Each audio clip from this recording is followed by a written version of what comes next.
我覺得喺 LGBTQ 嘅平權運動裏邊啦，全球其實而家都好大面對唔同嘅保守派嘅打壓啦、反對啦咁樣。香港而家嘅情況可能係比香港以前嘅環境差，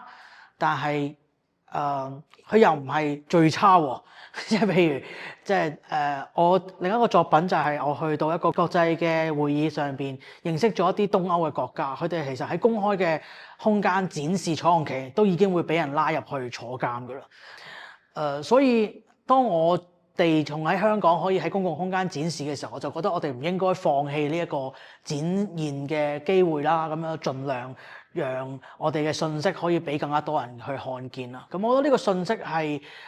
好想話俾台灣嘅朋友聽到，即係珍惜每一下嘅自由，每一點嘅自由，然後發揮大家嘅創意，去將自己想講嘅嘢勇敢咁表達出嚟。